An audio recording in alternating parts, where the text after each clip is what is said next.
Sips and Tips. I'm Julia, I'm Maggie. and we're here to sip and give you tips. Mom tips. Yes, all of them. Cheers. Cheers. Please give us some grace because this is our first video, so no hateful comments. Super nervous. Yes. So today, what are we talking about, Maggie? You. We're talking about Julia becoming a mom and how that process worked. Yeah. So, tell us about what your thoughts were when you were pregnant with Bob. Like, how were you feeling you were going to be a mom? What was that going to look like? You know, I'm trying to remember, I remember just being so excited and having this idea in my head. There were certain things that my mom did that I was like, oh, I'm definitely going to be like the school PTO mom and be doing all the crafts, and I'm going to scrapbook everything, and I didn't do any of that. Why not? Because I found when I have spare time now, I want to play with Bobby. That's my son, Bobby. I want to play with him or do something fun that's just us or do something for myself. I feel like the scrapbooking for me might come in a couple years when I have extra time. Or 20. Yeah, or 20 years. I did just buy a photo album to put some pictures that I printed off 6 months ago. So maybe that'll happen sometime soon. But at that time, too, I wasn't sure if I was going to go back to work or not. That was kind of a big struggle for me too, because that was a big part of my identity as a person, which may or may not be something that's healthy. I'm not sure. But to kind of preface that, years before I had a back injury and I had a totally separate career, I kind of reinvented myself and gotten into this new one. So I really loved it. It was super exciting. You're proud of yourself. Yeah, I loved what I did. I made pretty good money, so it was hard for me to give that up. And I would say that entire first year, I really, really struggled with it, and just with myself in general. Just trying to figure out who I was now with this tiny person, and who I'm supposed to be to him and to myself and to my husband, and that was very challenging for me. So is there something that you wish that someone had told you about? Is there a part of that you wish someone had said, look out for this, or make sure of this, or, you're going to feel this? Is there anything particular you wish someone had told you about before becoming a mom? I wish that someone had told me that this is a marathon. It's not a sprint, and I was going to get to where I am now. It's been 2 years. My son's 2, and I finally feel like I am in a good place.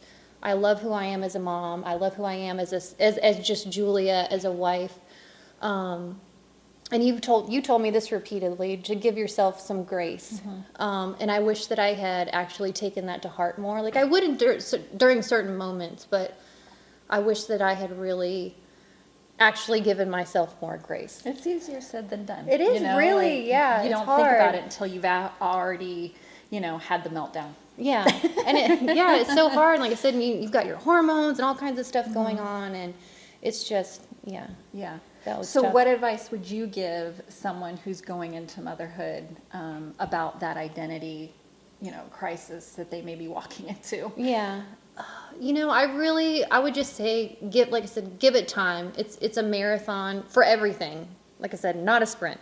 Don't expect yourself to feel okay, right off the bat, and to really just kind of allow yourself to sit in those feelings and just take all those moments and just kind of self-reflect and think about it. But then don't overthink it at the same time, because I feel like I did that a lot. Yeah. And I feel like I got into many moments where I was like, well, if I do this now, then I will feel happier. I'll feel okay with where I am. And a month after, I was like, I want to move. I'm ready to move. I need something new. This is not me. I can't do this. And I made my husband go look at houses, and he entertained me. He was very kind. Yeah. He was very kind. My kids are in their early 20s, and I recognize a lot of that in how I was as a new mom too. But for me, it was the multi-level marketing scheme. So it was Mary Kay and Discovery Toys, and just looking for something to give me some sort of identity besides being an at-home mom. Yeah. So, you know, and conversation outside of talking about being a mom. Yeah. Right. No, I think that's easy to get kind of wrapped up too and have that just be your identity, that you're just going to be super mom. You're just going to be this. Yeah. Because there's days where I'm not super mom. You know, there's days where there's some days where I don't want to be mom. I mean, not that I don't want my son, but there's some days where I'm like, Right. God, I wish I could just, you know, lay in the bed all day or go shopping and just not think about anything else. But yeah. Yeah.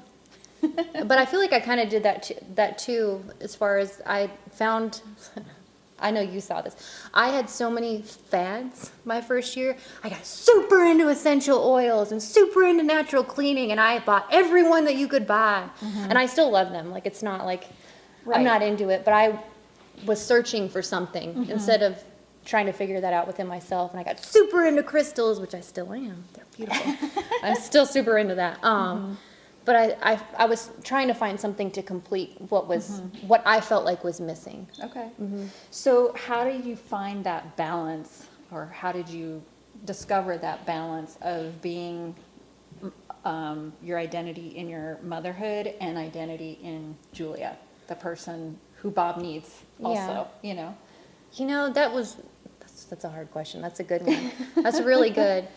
You know, my husband is super supportive, and I feel like that's key. And I had many supportive people around me, and I joined a mom's group, and that really helped me. Kind of like, I felt like I could complain without feeling guilty about complaining about things, because they knew what I was talking about. You know, really, it just took a long time. I did therapy for probably about a year and a half, because I really, like I said, really struggled, and I had some personal things going on too, and it just all compounded, and it was a really difficult first year for me as a mom. But, you know, I don't know if there's really like one right answer to that. I think it was a lot of little things. A lot of my first year, I was scared to do anything with Bobby. Like, Maggie took me to the grocery store for the first time because I was scared to go with him, because I was like, what if he cries? Or what if I don't even know what's going to happen, but I was too scared to do it. Yeah. And, that was funny, because I was like sweating the whole time, and I was like just grabbing stuff off the shelves. I was like, give me this, it's gonna be fine. It was awesome though. But really, I had to make myself uncomfortable in a lot of situations and do things that I maybe didn't necessarily think that I was capable of doing. And that even, I feel like, was up until like 6 months ago. Like, even taking him in the car to myself to go to different like play groups or go to gymnastics, like stuff like that made me nervous. Like, I would keep myself home to keep from doing those things, because I was too scared, because I didn't think that I could handle it. And I feel like really challenging myself helped with that a lot, and kind of now I feel like I'm confident. I'm like, oh, I can do this. You know, I can be a mom. Like, it's not, I don't want to say it's not that hard, because it definitely is. But Yeah. I feel like everyone's stronger than what they think they are. So for me, I know it's different for everybody, but I feel like making myself do things that made me uncomfortable Yeah. kind of really helped with that.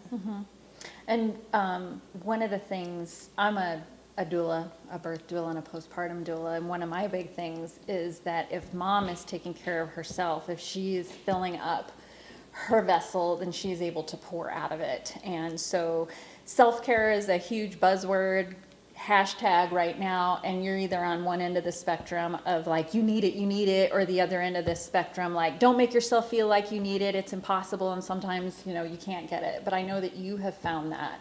How did you find that self-care balance of being able to take care of you so that you had something to pour into your family? Yeah. I mean, really, you telling me to do it all the time really helped, because it made me not feel guilty. And my husband 100% would make me go do things, or he would go run me a bath or something and make me do it, because a lot of times, and even still now, I won't want to do something because I feel bad, because I feel like I'm putting too much on him, even though he's a dad, you know, like, I shouldn't feel that way. But I really do feel like he really pushed me to go do things, go get my hair done, or go have a girls' night. He let me last summer go on a 4-day trip to Cabo with my sister-in-law, which I would have never done or entertained had he not been like, yeah, go, like, it'll be fine. Like, But I know there was a point somewhere that you had to communicate to him that this is not, like, this is something that you need. to be a good mom and to be a good wife? Yeah. And how did you do that? I'm trying to remember. That's a good question. It's been I'm not making this up, am yeah. I? No, you're not. No, you Okay. are. No, you're right. Yeah, No, I because did. I'm just You're thinking right. of the Yeah. moms who, they feel guilty Yeah. to need that. And you do need that. Yeah. Otherwise you go crazy and, you look for things in the wrong places. And it's important to communicate that you need some time. Yeah. No, I really, and that's another thing that I feel like making myself go to therapy kind of helped with too, is I made myself talk to him, even when I didn't want to, or even when I wanted to strangle him. I would tell him how I felt and to try and kind of validate my feelings. And I really told him a lot. I said, I don't feel like myself. Like, and I kept saying, but I don't know what's wrong with me, Right. which isn't very helpful at all. But, really just talking it through, making sure to communicate. And, there were times when I told him, I was like, I don't know how to be a good wife right now because a lot of times I was like, I don't feel like I'm even nice right. Like, I feel like I have nothing left to give anyone. I don't have anything to give you. I have nothing to give my friend over here. I barely have enough to give to my son. Like, because I just didn't feel good about myself, and just really, we had many sit down talks where we would sit there and talk for like 20 or 30 minutes, and he would kind of like how my therapist would do. He'd be kind of like leading into, well, how did this make you feel, and why do you feel that way? And just a lot of self reflection really kind of helped great. with that. But I know that's hard. You really have to make the time to sit down with your partner, because I feel like for me that was key. Having that extra support, because I don't feel like I would be where I am now without that. Yeah. For sure. And he took to it and Oh, so good. I mean, he took it on the chin like a champ, because there were many times where I look back and I'm like, oh, I wouldn't have been nice to me. Like, not at all, not even a little bit. But yeah. But I mean, and these statistics are now coming out that moms, as a full-time mom, you're working the equality of like 2.5 full-time jobs. Oh, yeah. Because there is no time off. There is no break. There's no, some days our boy doesn't take a nap, right? Today, when we're supposed to be filming. All those things that you'd plan to do in that 2-hour window are now gone, right? Or even when I feel like, I'm like, gosh, I wish you would take a nap so I can take a nap, so that I'm not so tired and I can play with you and not feel like I'm like, I don't want to do this. But I remember coming home and my kid's dad, he worked full time, and the minute he'd walk in the door, it was sometimes I was like, your turn. For you. Yeah. Because just feeling like you're someone's play partner all day long, and you're their snack provider, and, it's just constant baby talk and whatnot. You lose yourself in all of that. It's hard. And I do catch myself still now where I'm like, all day I'm like, okay, well, it's breakfast time, and now let's play for a little bit, and do you want a snack? And we'll play for a little bit, and do you want lunch? Where I'm like, okay, this is like this, same day in, day in, and I'm like, here, same. You take them for a little bit, and let me just kind of like get my mind in a different place. Yeah. I don't know if that makes sense or not, but He's a good dad. he is a good dad. He's a very good dad, and he's a good husband. And I'm not just saying that because he's going to watch this. I know. He's editing our video for us too. He's a good husband. So, yeah. Yeah. So I kind of took us off the questions a little bit, because I was like, oh my gosh, I can't remember. And she's already said, is there anything else that we should bring up? I'm trying to think. And feel free to edit anything out that, like, I kind of surprised you with that question. Yeah. I feel like it's important to know that it's okay to not feel okay. I don't think you should feel bad about that. And I feel like that's a conversation that not many women have. And I feel like as a society that we are expected to just do our due diligence, do what we do every day, and to do it with a smile, and to not complain. And I don't think that's normal. Like, I don't think that should, Right. You don't have to be superwoman. You don't have to put a smile on your face if you don't feel good that day. Like, I think it's okay to talk about that you're not enjoying something, or that it's not okay. And if you need help, to go get help. And I feel like that's something that's not talked about enough either. Like, if if you really are struggling with mental health issues to go and seek help. Like it's like, if you have a headache, you would take ibuprofen, you know. Right. If you broke your arm, you would go see the doctor. If your head's if it's not well, you need to go see a doctor about that too. I feel like that's really important. And some people don't know what that looks like. They're thinking that I need help if I have a loss of appetite and I feel like just laying in my bed all day and my housework doesn't get done. But there's different ways that looks. Sometimes it's the mom who doesn't want to be home and she wants to be out partying every night, you know? So sometimes it's the opposite extreme. But if you don't feel like yourself and you're seeking and, you know, or you're depressed, then seek Or help. I feel like I had many episodes of being almost like manic. Yes, like the I did same, too. like with I'm gonna buy a house, or I got like I said, super into fads, or like just would get so intense into something that it's like I couldn't get myself out of that until like I got super down the rabbit hole, and then I was like, oh, I'm here again. Yeah. I need to stop. So. And this is a whole nother topic of like postpartum depression and postpartum manic depression, which is almost never talked about, and postpartum anxiety. And those things, and maybe we can have an episode on what those look like. Well, I think that's harder for people to see that too, because they'd be like, oh, well, she's doing all this and this, and she's fine. And just because someone has a smile on their face doesn't mean they're fine. Bob? All right, guess a half hour's up. Do you want to talk about how you felt like as a woman, how you felt about you know, like your relationship with Bob, as far as like, does he see you differently, or I think you know, that's your good. Body image type stuff as a new mom and that kind of thing? No, I think that's good to talk about. Yeah, no, I did not feel attractive after I gave birth. I feel like everyone prepares you for what you're going to feel like when you're pregnant, and that you're going to love your baby, but they don't talk about like the specific not great things, you know. Even though I do feel like people did tell me that after you have the baby, they're like, oh, your belly's still going to be loose and it's going to look weird, and I still felt like I still wasn't prepared for that. Yeah. I mean, I was excited because I like took a shower and I like bent over. I was like, I can touch my toe. They didn't talk about what it was going to be like in bed with your husband. No. With that squishy belly, did they? Yeah, it looked so, it was squishy. It looked so weird. And I got some stretch marks, which didn't happen till like the last week of my pregnancy. And that hit me a lot harder than I thought it was going to. And they don't bother me now. Yeah. Because I almost feel like it gives me like I feel better about myself because of them. Because I feel like, especially being a woman in today's society, like I feel like there's so much pressure to be perfect, like physically and mentally and all these things. And now I'm like, well, I've got these flaws and they can't change. So like, that's just the way that it is. And I almost prefer having them, if that makes sense. Because I'm like, I carried a child, I had a baby, like. They're almost like a tattoo. Yeah, it is almost like a tattoo. Yeah, it's cool.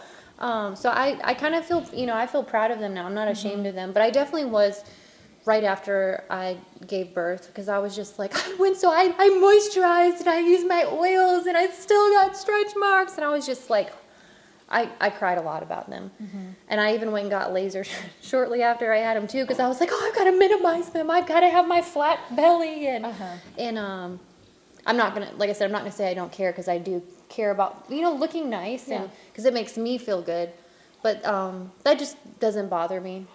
It just doesn't feel the same. But it was, I will definitely say it was hard to see myself as far as when my husband and I started trying to be intimate and stuff again, because I just felt self-conscious.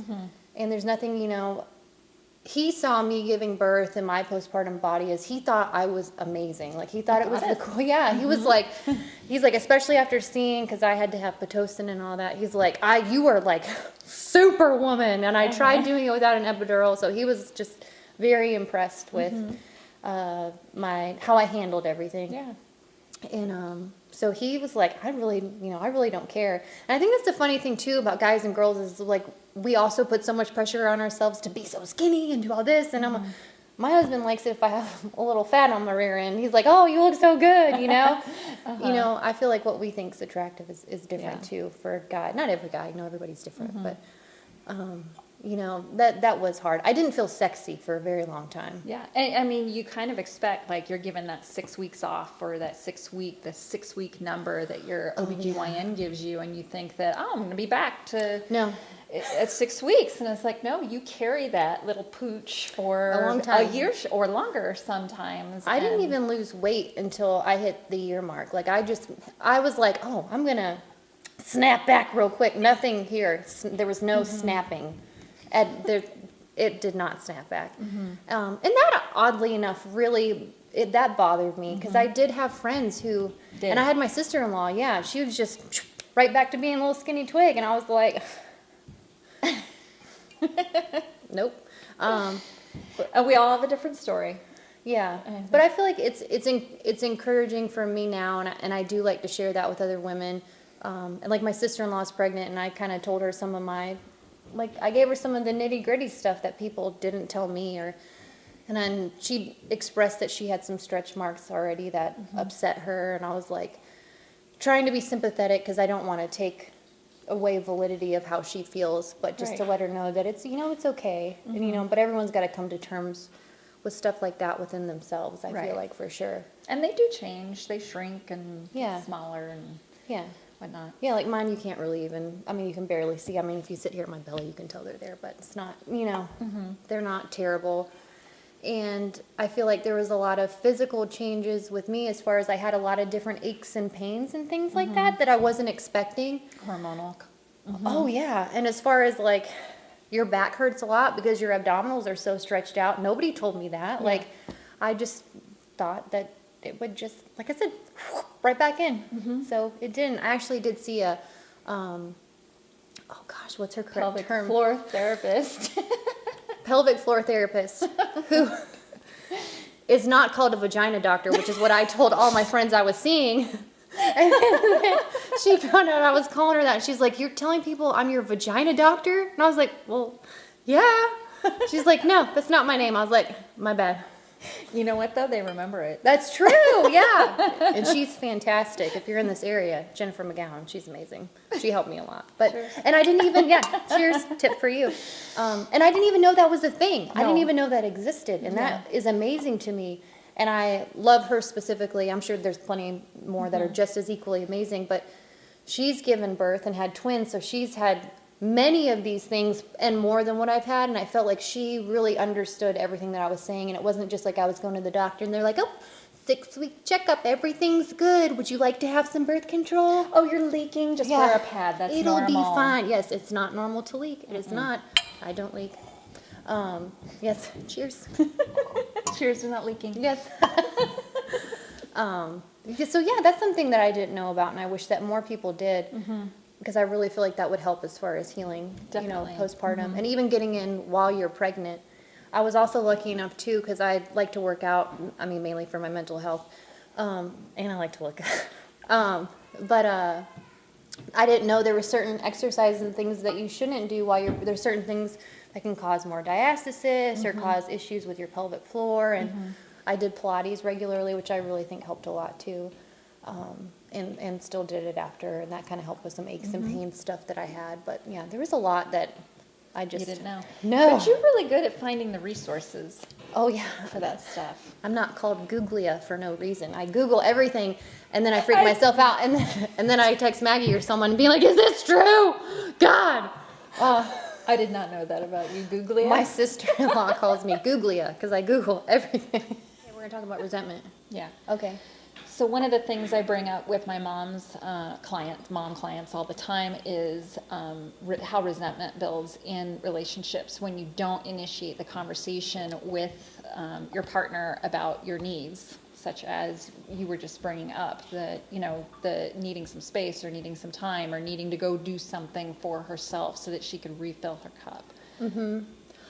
Yes, and I definitely felt all of that. Like I said, even though, like I've raved about how awesome my husband is, I did have a lot of times where I hated his guts. And really because a lot of it I felt for me is I felt like he just didn't understand. I felt like I was the one that was breastfeeding and having to deal with pain and pain after birth. And even though he was trying to be super supportive, I was like, you don't you don't really, you say you get it, but you don't really get it. Which I think a lot of that is just, that's just how I felt. I don't think that was, he really tried to understand, and like I said, would make me sit down and talk with him and talk it through. And if I didn't, I would end up like nuclear exploding, which a lot, like I said, a lot of that is hormones. Yeah. Not making excuses for bad behavior, but no, I struggled with that a lot. I would say the whole first year, and a lot of that had to do with breastfeeding. Just because I felt like I struggled the whole first year with that.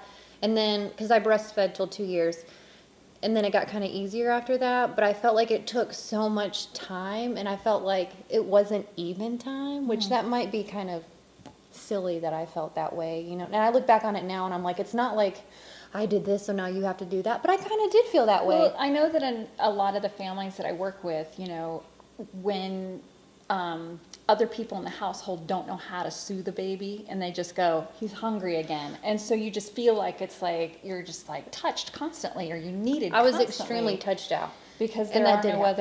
other, methods for there soothing, are. yeah. There's a ton of them, but they don't know that. And you actually brought something up that kind of hit something in me. It was like, I remember feeling guilty to have that conversation because I was an at-home mom, and I felt lucky to be able to stay do that. at home. And Yeah. it was like, how can I ask my husband, who's been out at work more than 40 hours a week, Yeah. to give me time when I'm home all day long? Yeah.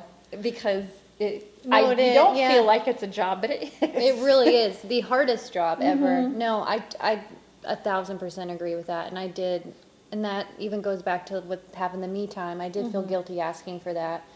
I did really hate it when the baby would get upset, and I'd be like, just try and rock him, and he'd be like, but you can just breastfeed. It's so easy for you, and I was like, it's not so easy for me. Stop it. And that's just something we kind of, Yeah. we just had to keep talking about it. You start resenting the chair that you're always breastfeeding in. I very vividly remember I would be laying in bed just seething. Like my face would be hot, and I'd be like, I'm here again. What a beautiful thing. Right. Even though I really did love it. Like Right. I don't regret it at all. I did love it, but hated it at the same time. I don't know if that's bad or not, but No. yeah. It's normal. Yeah, that's it. Yes, that's why we're making this video. Yeah, I yeah. did. Yeah, that was really hard for me, and that's So- when. I mean, how did you get out of that? Like, was there, aside from the conversation with your husband, was it like teaching him soothing techniques? Like, because, and it's not just a husband thing, like mother-in-laws and, anyone will do that. Just kind of like, it's your turn again. Yeah, well, we started where I would pump, and then he would do at least one bottle a day, and that really that was enough to make me feel like I had a little bit of freedom, because that was one of the other issues that I had as far as the breastfeeding is it's so time consuming. It's hard for you to get me time, or it's hard for you to even go to the grocery, like you have to plan everything. And, a lot of times you go out to do something, and then maybe the baby's pooped his pants, and that's taking longer. Then you don't get all the time at the store, and you have to rush, and it's just, that's kind of hard. I know some moms that feel like going to the grocery store by themselves is like going to the spa for the day. It is. Target is I'm like, I gotta go to Target and get diapers, and look and touch everything. I'm like, I love being here. I just like walking around and looking at stuff and not having anyone need me for a minute. Exactly. It's nice. Not It the makes me feel dogs, like, not the baby. yeah. Yeah. It makes me feel like me before, but better now, because I like me better now. I feel more confident now. Yeah. I think that's something great that motherhood has given me, is a really, and not just at even being a mom, just being confident as a person. I feel like I care so much less about what anybody thinks about me now. And I have no shame to do anything that I want to do. I'm just like, okay, well, I'm going to go do this. And if, Good. like, whatever, like, if you hate it, well, whatever. That's on you. It's not on me. Cheers. Yeah, cheers.